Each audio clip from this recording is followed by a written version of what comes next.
So, my name is Chengeto Rufaro Mayowe, otherwise known as Mamoyo, otherwise known as Mambukadzi, otherwise known as many things to many people. But essentially what I am is a poet, an author, a spoken word artist, and I do philanthropy on the side via Mambukadzi Builds Foundation, which is a foundation that seeks to empower women and children through arts, crafts, literature, and cultural heritage. I also recently registered my publishing house, Tales of Zimbabwe, because natural step after 8 books. I am the author of all of these babies, and what started my journey was Deja Vu, which is a collection of poems, and I used to write with my father, John Mayowe, the late Ambassador John Mayowe, and writing was how I coped with his death, because if you ever lost someone, you know that the depression will hit you. So this was my first book, and I got encouraged by many people to write. Now, this was my second book, but it was delayed publishing because I didn't get the pictures, and at that time I was upset, not knowing that I needed to write these 3 first.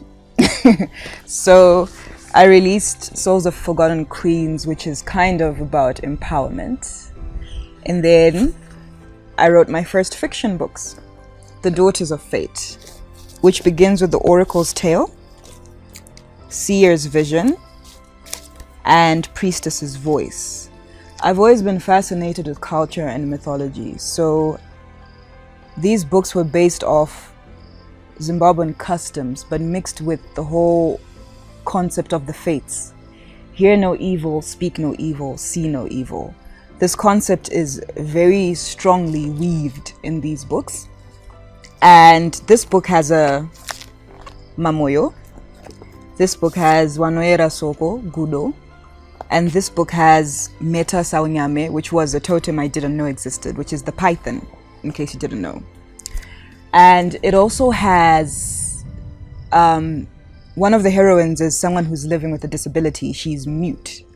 So what I try and do is I try and represent everybody. I try and represent people who've never seen themselves in books. So they sometimes could have an issue with their looks. Because growing up, we used to read books that had Caucasians. Nothing wrong with that, except that was all we read.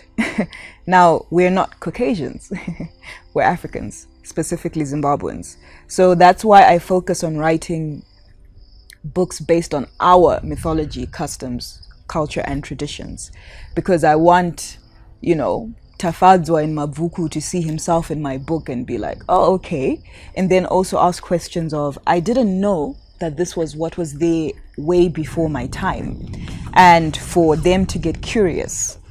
And that's why I added Ancient Ones, Fire in the Winds, which is 2-part. The second part is coming this year. I've already received pressure from children that I'm delaying, mind you.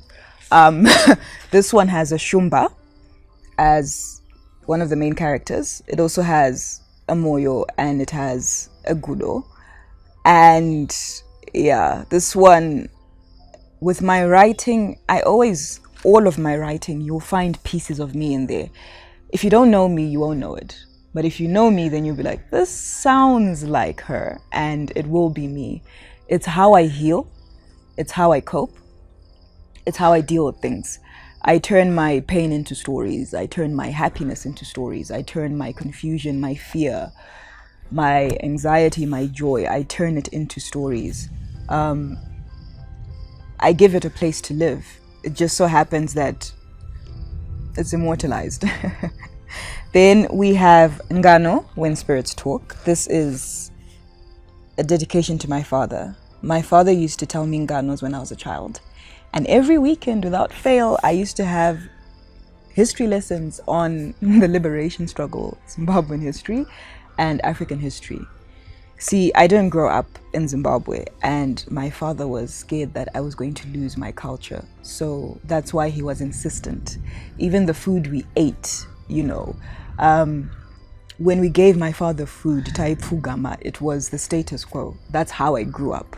So I sometimes laugh when people say, I'll never pugama for a man. I'm like, I used to do that for my dad, and it was a sign of respect. Obviously, if you have a respectable man as a husband, no, I'm joking. Either way, it's part of our culture. And this book has 30 short stories.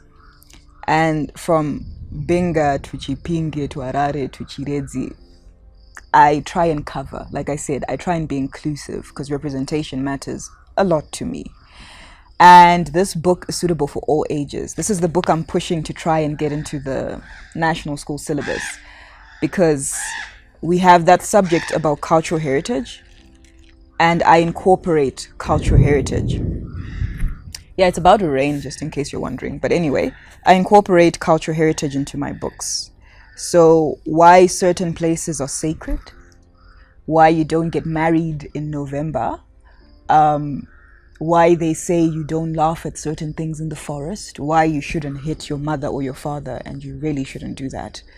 The aspect of ngozi, the spirit of a dead person that you kill, I put it all in here because our children are supposed to learn these things. If they don't learn these things, we've lost an entire generation because we would have lost our culture.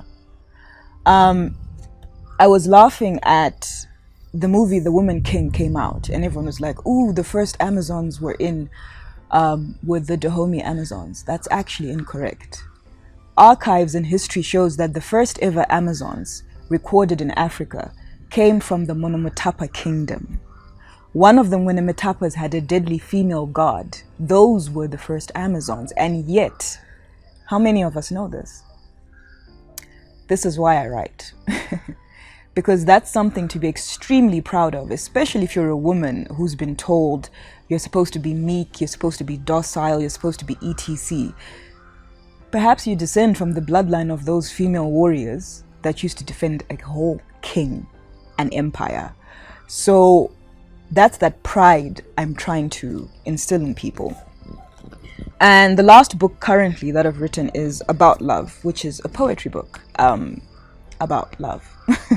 So that's just me and my views and thoughts of it in general. So these are books that I also donate to less privileged schools and institutions. And I have partnered with another author before, Audrey Chirenje. I'm hoping to partner with another one as well. We're in the talks for it because these children don't have the funds to buy books. So we're donating them. But at the same time, we're teaching them about who they are. Audrey has a book, Meet the Morphus. Can you imagine how many Morphus would be so happy about that? That's why we do what we do. And because of this, my focus when it comes to fiction will probably be more for children, but my books are also suitable for adults as well. So anybody can read them. So you can read them to your children as a bedtime story, or you can read it for yourself. Either way, there's something that I'm proud of. I've done something. And I recently managed to meet His Excellency, the President Emerson Mnangagwa, and we discussed cultural heritage. We discussed my books, we discussed the reading culture, amongst other things. And I've seen that in Zimbabwe, there is no voice for cultural heritage that we can truly say is there. There are works that are being done, but there's no voice that a majority can